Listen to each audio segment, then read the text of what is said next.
hadirin sekalian, kita saksikan bersama 30 finalis Abandone Jakarta Kepulauan Seribu 2023.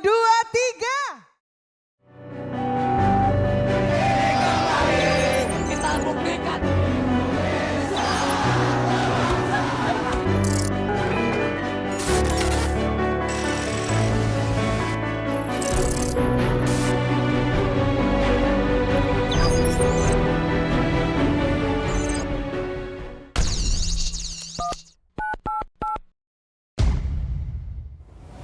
Halo Sobat Bangsa, kembali lagi di channel Fostrap, Forum Strategis Arah Bangsa. Bersama saya Bayu dan kembali lagi bersama co-host Karbitan John Faik, wartawan entah dari mana, terafiliasi dengan partai apa kita juga nggak tahu.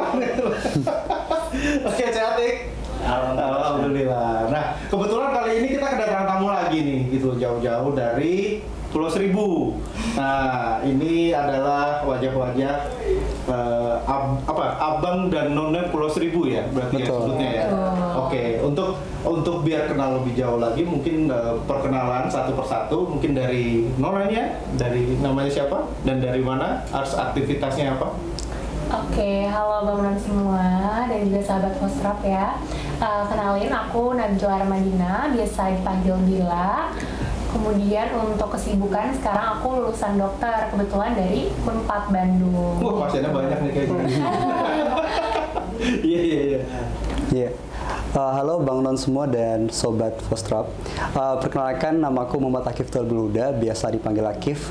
Sekarang mahasiswa tingkat akhir di Universitas Indonesia, jurusan Teknik Metalurgi dan Material. Dan sekarang tinggal menunggu wisuda aja sih Bang. Jurusan apa tadi? Teknik Metalurgi. Apa itu? Metalurgi dan Material. Jadi itu lebih ke pengolahan hasil tambang gitu.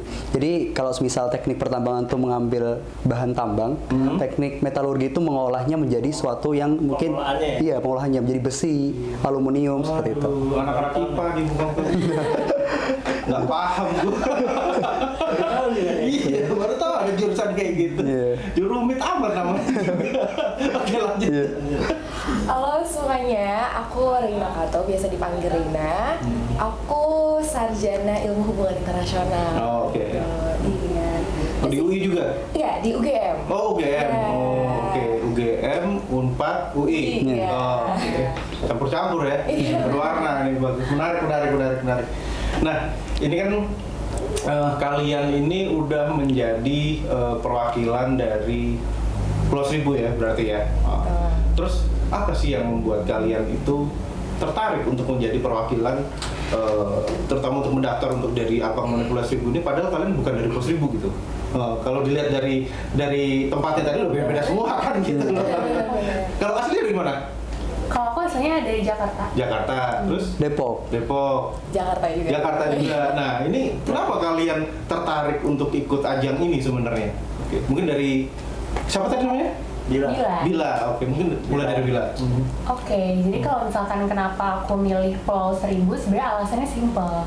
Karena rasa penasaran. Oke. Gitu. Jadi kadang kita sebagai warga Jakarta kan cuma ngelihat Jakarta sebagai kota yang macet, gitu kan, polusi di mana-mana. Terus populasinya udah crowded banget nih. Pokoknya keluar rumah ada emosi aja pokoknya.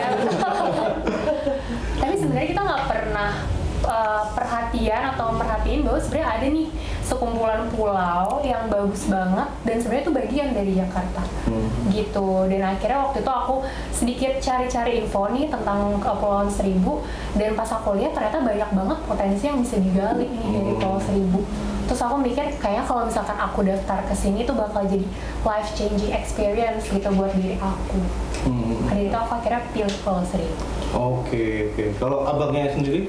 Iya, sebenarnya terkait Apnon itu kan identik dengan pageant ya. Iya. Jadi itu suatu hal baru dan kebetulan karena waktu itu kesibukan cuma skripsi dan pengen eksplor banyak hal terkait dunia pageant itu seperti apa, itu memutuskan untuk daftar. Dan kenapa Pulau Seribunya? Karena sebenarnya potensi identik dengan pulau gitu kan. Jadi kayak ibaratkan kita pengen jalan-jalan ke Bali tapi gak usah jauh-jauh, sebenarnya kita punya gitu yang di sekitar Jakarta. Dan itu mungkin yang menjadi menarik adalah jadi apron ataupun duta pariwisata di Pulau Seribu, tentunya kita akan sering ke Pulau Seribu gitu. Nah jadi ya bisa sekaligus jalan-jalan dan sekaligus kita tahu sebenarnya hal apa yang bisa dikembangkan dengan potensi yang ada seperti itu. Nggak cuma ngeliat macetnya Margonda. Iya gitu. Margonda macet banget ya. Nggak ada obatnya itu udah tuh. Pusing. Nah kalau Nolanya sendiri gimana? Kalau aku juga sebenarnya awalnya iseng dan penasaran juga kan, karena emang aku anaknya bukan yang mungkin pageant banget gitu, tapi kebetulan waktunya lagi luang dan penasaran banget nih mau ikut Abang None. Jadi kenapa ke Pulau Seribu? Soalnya aku backgroundnya di HI itu fokus tadi aku kan sustainability. Jadi aku ngerasa kayak di mana nih yang bisa masuk Apnon, tapi daerah mana nih yang kira-kira aku bisa kontribusinya lebih gitu kan dengan aku sebagai background anak HI. Jadi aku pilih Kepulauan Seribu dan ternyata emang di Kepulauan Seribu itu salah satu yang benar-benar didorong banget kali ya program-program itu ya program-program sustainability untuk pulau. Iya. Gitu. Dan sustainability sama turisme nggak jauh-jauh lah ya. Iya, sekarang kan lagi digadang banget Dikawinkan, lagi dikawinkan gitu. Gimana caranya untuk menjadi satu packaging wisata yang bagus kan? Iya. Sustainability gitu. Kalau abangnya sendiri? Kalau saya sih abang None yang mana? Abang-abangan mistik kalau dia mana? Nah susah nggak sih sebenarnya kalian itu kemarin dalam mengikuti ajang ini sebenarnya? Kesulitan gimana sih? Dari kamu dulu. Mungkin kesulitannya ini sih ya, kalau aku kan belum pernah ikut kompetisi, mungkin ada beberapa finalis lain yang udah pernah ikut pageant atau kompetisi-kompetisi yang kayak gini. Jadi aku sih mungkin kesulitan di awalnya adalah adaptasi dengan lingkungan baru, terus karantinanya juga yang nggak sebentar ya, 7 minggu. 7 minggu? 7 minggu kita tapi sebelumnya karantina. pernah ikut kompetisi lain selain Abang Apnon? Enggak sih, kalau yang durasinya lama dan harus kayak karantina itu sebenarnya aku nggak pernah ikut kompetisi-kompetisi kayak gini gitu. Makanya ini bener-bener baru banget kalau buat aku. Terus jadinya belajar banyak hal sebenarnya di situ sih. Jadi ya, sebenarnya seru dan agak challenging gitu. Iya. Nah kalau masnya? Abangnya masnya. Ini kayak putra-putri Solo ya. Sebenarnya juga kita kan juga dilatih terkait time management gitu ya.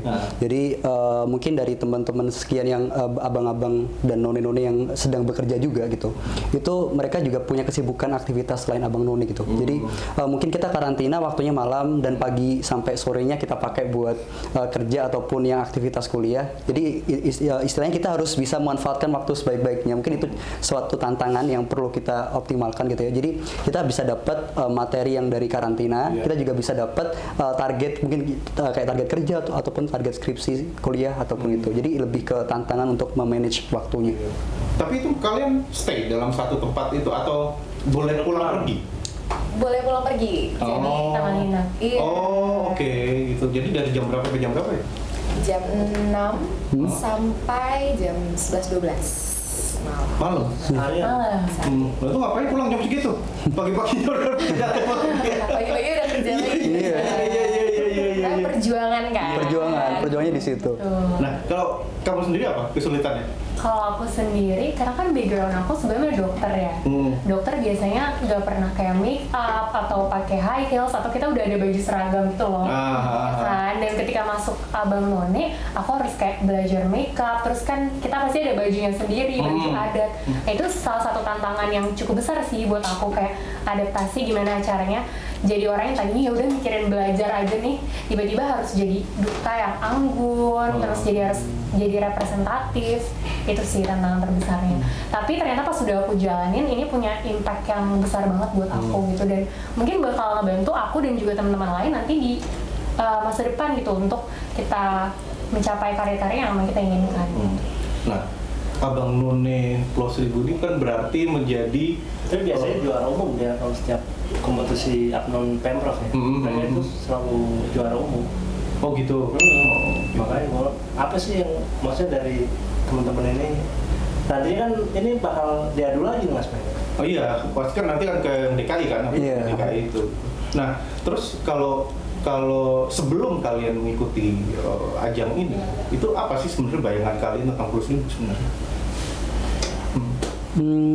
Kalau dari aku sih sebenarnya yang aku bayangin ya, karena banyak pulau, jadi lebih ke kita sebenarnya bisa, bayangan pertamanya itu kita nggak tahu untuk orang-orang bisa berlibur ke Pulau Seribu itu aksesnya apakah mudah atau apakah seribet itu dan sebagainya.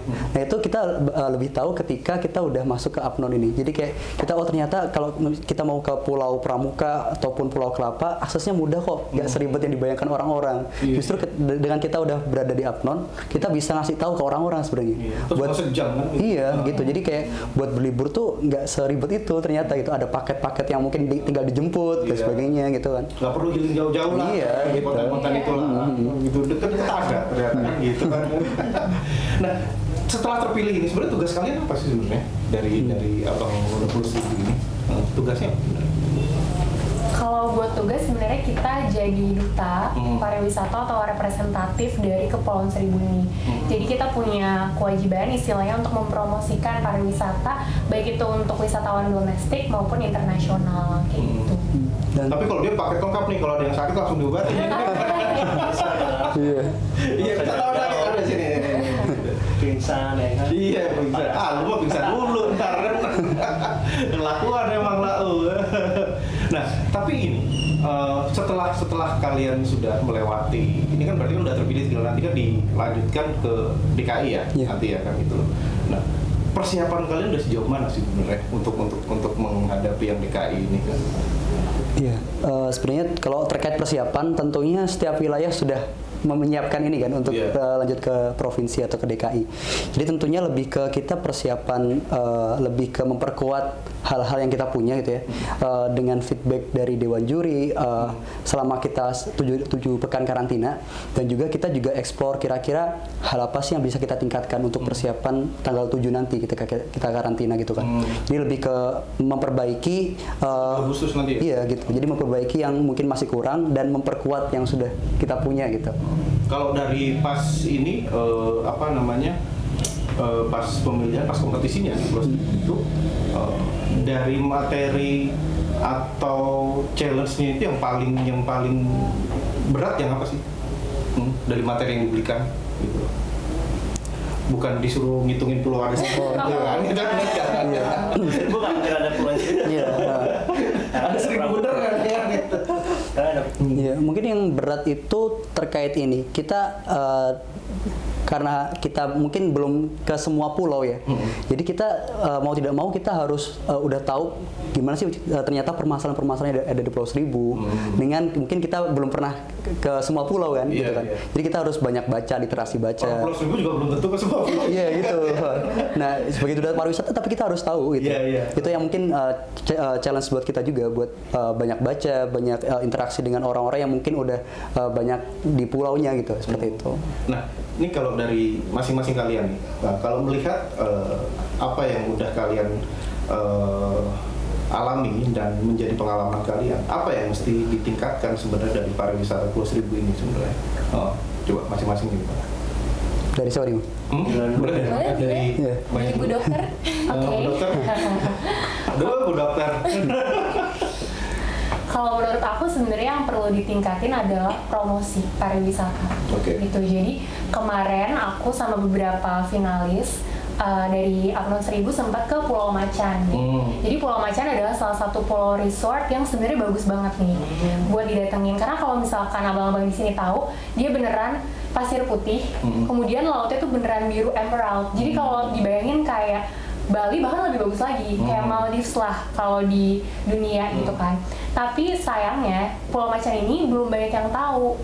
Justru lebih banyak turis internasional dari Australia, Thailand, Bangkok tahu. Sedangkan turis-turis domestik, bahkan orang Jakarta sendiri kan belum tentu tahu kan ada Pulau Macan dengan keindahan yang sebagus itu gitu. Padahal di situ kita bisa snorkeling, kita bisa main kano, kita bisa nginep, dan yang paling bagus yang ditawarkan sama Pulau Macan ini adalah ekotourism gitu. Jadi ekotourism itu adalah konsep selain kita berlibur nih melakukan wisata, kita juga bisa sambil konservasi alam, terus sambil buang sampah bareng-bareng, terus jadiin itu kerajinan kayak gitu-gitu. Jadi menurut aku promosi itu adalah salah satu hal yang sangat-sangat vital yang perlu ditingkatin dari Pulau Seribu. Jadi biar masyarakat Jakarta di Indonesia tahu nih ada nih Pulau Seribu yang benar-benar bagus, yang jadi kekayaan dan juga harapan Indonesia gitu.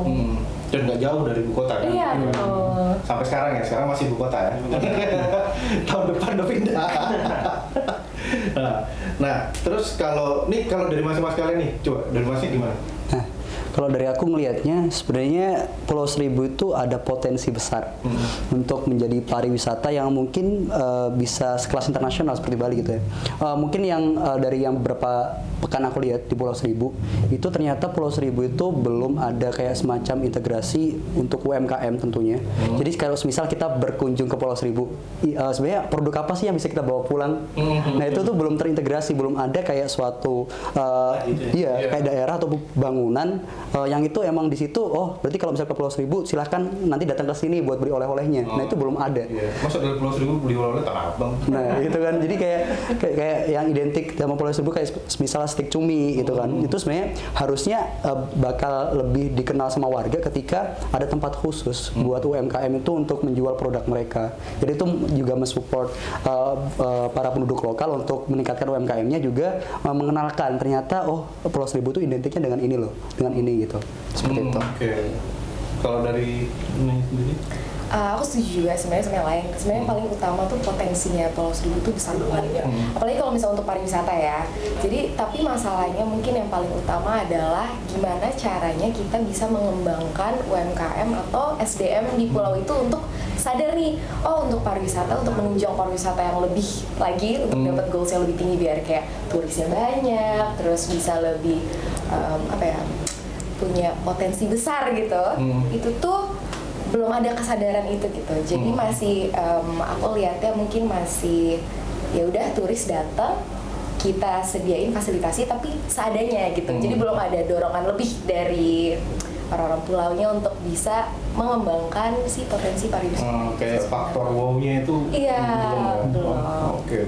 Tapi sebenarnya ada dan kayaknya sekarang udah berjalan ke arah sana sih. Nah, kalau dari Kepulauan Seribu itu sendiri gitu. Nah, dari masalah yang selain yang kalian bicarakan itu misal dari promosi, integrasi segala macam. Nah, dari masyarakatnya sendiri kayak gimana tuh? Masih misalnya masalah sampah atau apa tuh kayak gimana tuh? Ada nggak? Limbah untuk pengolahannya kayak gitu udah dibina belum sih mereka di sana? Nah sebenarnya terkait itu sebenarnya udah ada istilahnya pasukan untuk pasukan orange ya. Untuk petugas kebersihan yang ada di setiap pulau itu ada. Tapi permasalahannya ternyata sampah yang ada di Pulau Seribu itu tidak hanya dari sampah yang ada di pulau itu, tapi ada kiriman ternyata dari Jakartanya gitu kan. Dan itu gitu kan. Jadi kayak istilahnya oh ini udah dibersihin ya di pulau, tapi sorenya ada kiriman dari Jakarta gitu kan. Jadi intinya sistemnya itu belum terbangun dengan baik terkait misal kalau sampah plastik itu diapakan, sampah yang organik itu diapakan, itu masih belum teroptimal di situ. Jadi sebenarnya itu potensi juga ketika kita pengen wisata di Pulau Seribu itu berkembang tinggi dengan kelas internasional ya, otomatis kan ketika banyak pengunjungnya otomatis produksi sampahnya lebih banyak ya. Harusnya itu harus ditingkatkan pengolahan sampahnya supaya bisa nanti siap untuk menghadapi itu banyaknya wisatawan gitu. Biar nggak salah-salah terus kan. Iya gitu. Nah, terus kalau misalnya untuk dari peningkatannya itu kan kalian udah jelasin ada beberapa poin yang mesti menjadi catatan menurut kalian ya untuk Pulau Seribu. Nah, kalau untuk anak muda sendiri, nah sejauh mana sih pendapat kalian tentang bagaimana anak muda melihat Pulau Seribu ini gitu? Kayaknya kan ini terutama kalau misalnya nih kalau kita ngeliat di konten-konten, kalau kita bicara healing kita harus ke Pulau A, kita harus pergi ke sana kan gitu segala macam. Jarang sekali yang mention itu tentang Pulau Seribu. Bagaimana cara kalian mempromosikan ke anak-anak muda ini gitu, yang katanya generasi mandiri ini? Kalau menurut aku ya, sekarang kan semua di sosial media kan. Jadi kurang gencar aja kali ya mungkin pulau-pulau promosi di Pulau Seribu. Padahal sebenarnya Pulau Seribu tuh nggak kalah cantik daripada pulau-pulau lainnya. Kayak di Bali kan banyak juga kan pulau-pulau kecil yang bilang hidden gem gitu kan. Itu sih sebenarnya nomor satu. Tapi hidden kok dipublish? Oh iya. Nah, itu rame. Itu aneh sih. Sebenarnya itu sih kalau menurut aku, karena anak muda kan kita patokannya ke sosial media dan tren. Mungkin di situ sih kita bisa manfaatin sebagai duta pariwisatanya juga untuk mengembangkan itu sebenarnya. Oke. Nah, kalau di Pulau Seribu sendiri itu apa sih yang kalian bayangin ketika kalian kalau di Pulau Seribu mau ngapain sih sebenarnya kan? Gue pengen di Pulau Seribu, gue pengen apa kan gitu. Bayangan kalian apa sih sebenarnya? Sebenarnya kalau di Pulau Seribu itu banyak banget wisata yang bisa dilakuin. Jadi nggak cuma wisata alam dan wisata bahari gitu. Jadi kalau misalkan wisata bahari kan mungkin teman-teman juga udah tahu ya, kita bisa snorkeling, bisa berenang, bisa main kano. Tapi sebenarnya ada juga wisata lain seperti wisata budaya gitu. Jadi salah satu pulau di Pulau Seribu tuh punya benteng peninggalan dari zaman Belanda. Itu merupakan suatu bangunan yang menurut aku sangat-sangat bersejarah dan bagus gitu. Oh, yang di Onrus ya? Iya, betul, di Pulau Onrus. Jadi selain kita bisa wisata bahari, bisa wisata budaya, bisa wisata kuliner juga, karena di Pulau Seribu juga punya banyak makanan khas yang nggak kalah enak sama makan-makan yang ada di Jakarta. Apa makanan yang kalian suka di Pulau Seribu? Mungkin yang identik itu ya ada kuis selingkuh. Kalau misalnya yang identik manis-manis gitu ya. Terus yang terkenal tuh sebenarnya stik cumi itu tadi. Oh, stik cumi. Iya, stik cumi. Itu emang khas banget dari Pulau Seribu. Dibakar itu ya? Atau Bukan. Jadi kayak bentuknya kalau dibakar namanya cumi bakar. Iya. Bukan stik cumi. ada juga di tangan ada. Itu kayak gimana? Apa yang membedakan stik itu dengan yang ada di Jakarta misalnya, yang ada di Kemang gitu misalnya? Apa yang membedakan? Jadi sebenarnya lebih ke itu kan stik cumi itu makanan ringan gitu ya. Tapi karena Kalau pakai nasi jadi makan berat. makan berat ya pakai nasi gitu. Nah, dan itu apa ya, udah pernah masuk ke salah satu produk UMKM yang diakui gitu di Jakarta. Dan itu emang yang punya di Pulau Seribu gitu kan. Jadi intinya lebih ke kalau misal udah diakui di Jakarta, harusnya itu bisa jadi produk andalan dari Pulau Seribu gitu. Jadi lebih ke selain rasa yang khas, yang mungkin kalau misal kita ke pulau, oh identik kita beli stik cumi ini gitu. Nah, itu kan kalau misal kita ke Bali kan kita beli jogger. Jogger dan sebagainya gitu kan. Jadi kayak intinya ada produk khas yang emang itu perlu ditonjolkan gitu di Pulau Seribu gitu sih sebenarnya. Tapi untuk produksi dari masyarakatnya sendiri, untuk terutama di craft ya, craft sama oleh-oleh lah kita bicaranya, itu emang masih sangat kurang ya kayaknya. Iya, jadi itu cuma ada ketika ada event aja. Kalau misal ada kunjungan, misal itu ada UMKM gitu. Jadi kayak adanya itu cuma di rumah-rumah warga. Jadi belum terintegrasi gitu. Iya. Ya, ini makanya jangan sampai nanti kita ke Pulau Seribu beli bajunya I Love Bali gitu. Nggak masuk puasa. Terus gini, untuk jangka depannya nih, apa aja yang mesti kalian persiapkan? Misalnya nih, seberapa sih sebenarnya integrasi yang kalian tahu antara pemerintah sendiri dan dalam konsennya ke dalam pariwisata sendiri? Sejauh mana sebenarnya andilnya mereka? Sebenarnya kalau menurut aku pemerintah sangat berperan besar dalam pengembangan pariwisata di Pulau Seribu. Karena kan benar kata Non Reina tadi, sebenarnya inti permasalahan utamanya adalah pengembangan sumber daya manusia masyarakat pulaunya itu sendiri gitu. Untuk mempromosikan, untuk mengembangkan UMKM-nya, untuk jadi lebih sadar bahwa sebenarnya Pulau Seribu tuh punya banyak potensi gitu. Nah, mungkin pemerintah sendiri bisa nih approach langsung ke masyarakatnya dan ngelakuin pembinaan mungkin ya, atau pemberdayaan, pelatihan supaya mereka juga tuh melek secara digital gitu loh untuk promosi, dan juga lebih melek secara hal bisnis gitu. Mungkin kadang mereka mau jualan nih, tapi mungkin mereka nggak tahu target marketnya siapa sih, apakah akan ada yang beli atau enggak gitu kan. Takutnya nanti basi kalau nggak ada yang beli gitu. Jadi mungkin peran pemerintah adalah untuk membina mereka gitu. Membimbing dari nol ya, sampai akhirnya mereka bisa terus mengembangkan pariwisata, UMKM, dan juga wisata kuliner yang ada di Pulau Seribu. Oke. Kalau kita bicara masalah pelatihan ya, pelatihan kayak gitu. Nah, menurut kalian dari masing-masing itu pelatihan apa yang sangat dibutuhkan di sana untuk pengembangan itu? Kalau untuk pengembangan ini kan kita fokusnya UMKM ya. Itu menurut aku workshop untuk kesadaran gimana sih ngatur finansialnya, gimana sih brandingnya, marketingnya, terus misalkan contoh mereka mau menjual makanan gitu kan. Makanan kan kalau di stok kan bisa jadi yang tadi Nabila bilang basi. Gimana sih caranya mereka bisa apa ya, mengatur stoknya dan aksesnya. Kan mereka di pulau, nggak bisa kan beli semudah kita di darat gitu. Betul. Jadi gimana tuh untuk ngatur itu semua gitu. Tapi paling utama mungkin branding dan marketing kali ya. Branding dan marketing. Nah, betul. Jadi kalau menurut aku lebih ke bagaimana cara lebih ke basic pariwisata aja sih, pelayanan gitu. Jadi tidak hanya warga lokal tuh kalau bisa jangan cuma dilibatkan sebagai mungkin pekerja yang dari situ, tapi kita dorong untuk mungkin mengembangkan bisnis. Mungkin tadi ketika kita butuh tempat integrasi UMKM itu sebenarnya juga bisa dari orang pulau gitu kan yang mengintegrasikan. Jadi lebih ke mungkin peran itu yang dari pemerintah, dorong dari pemerintah, dan mungkin dorong dari komunitas-komunitas itu bisa mendukung itu supaya sebenarnya potensi yang dari orang pulau itu bisa tadi ikut support untuk mengembangkan pariwisatanya dari Pulau Seribu seperti itu sih. Oke. Kalau Bu Dokter? Kalau menurut aku setuju sama Non Reina sama Bang Akif juga, dan salah satu tambahannya mungkin workshop tentang ekonomi kreatif ya untuk mengembangkan UMKM-nya. Jadi mereka tahu gitu loh gimana sih cara branding marketing, kemudian cara jualan, terus cara mengembangkan ekonomi secara kreatif. Mungkin mereka tuh masih konvensional gitu ya, masih zaman dulu, jadi mungkin belum bisa pakai QRIS. Jadi kan kadang wisatawan juga bingung ya kalau nggak bawa cash mau bayar kayak gimana. Jadi hal-hal kayak gitu mereka juga harus bisa adaptasi sama perkembangan zaman gitu. Mereka bingung kali kalau nggak bisa QRIS, sinyal susah. Tapi kalau di Pulau Seribu juga sinyal oke sih. Oke. Iya. Bagus. Anda yang harus ke sana biar tahu gitu. Nah, ini gimana kalian mempromosikan? Kita kasih kesempatan satu-satu buat kalian. Kita minta kalian mempromosikan Pulau Seribu dengan cara kalian.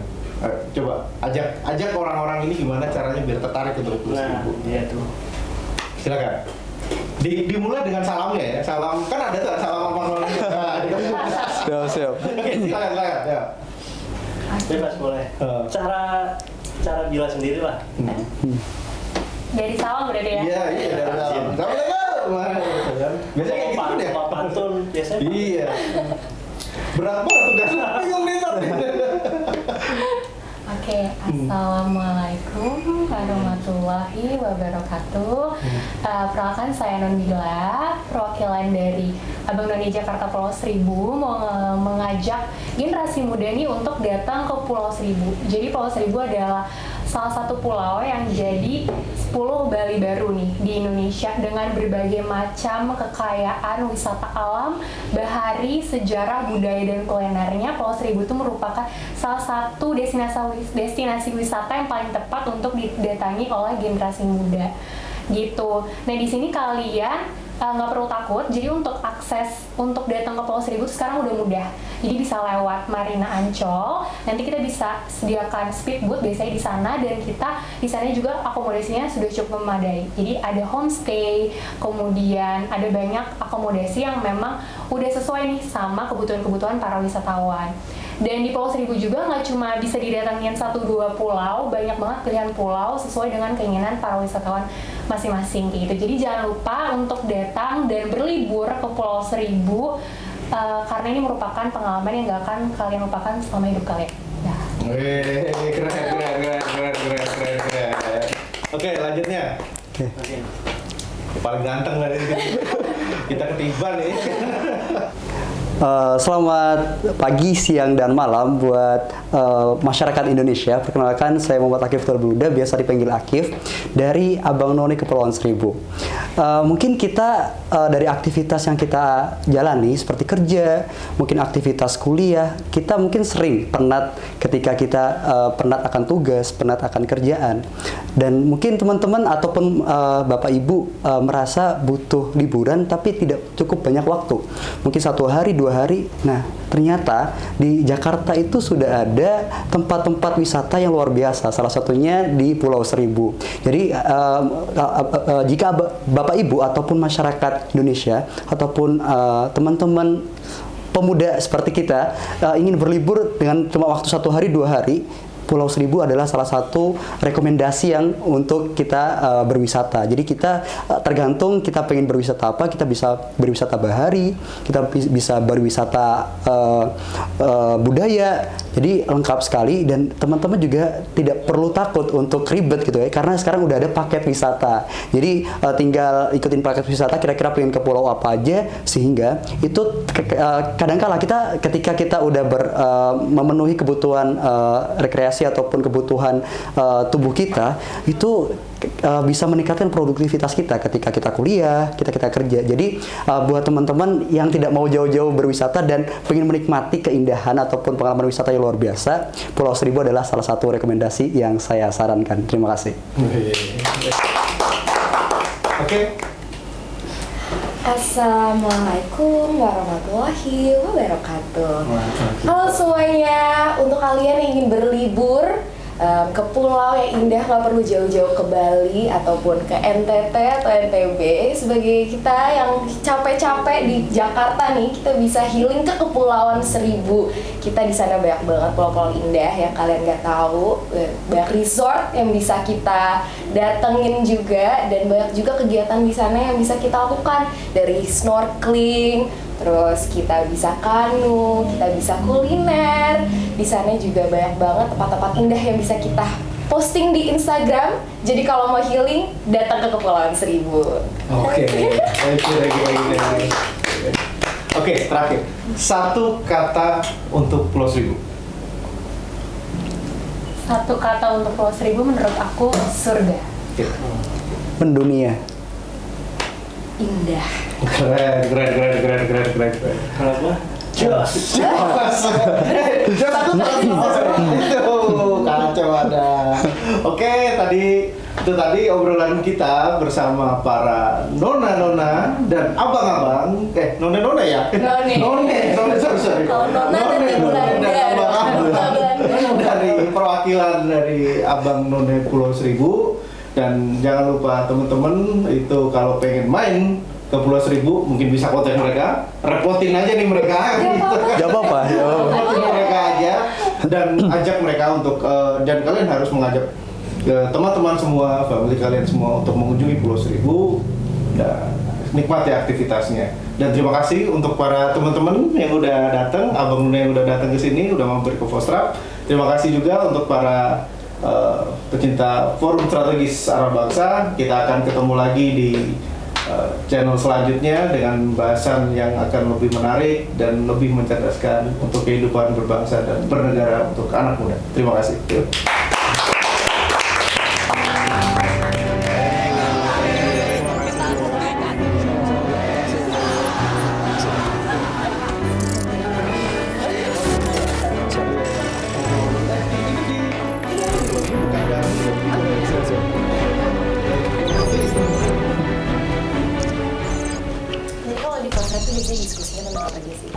Kalau di Fostrap itu kita lebih ke inspiratif.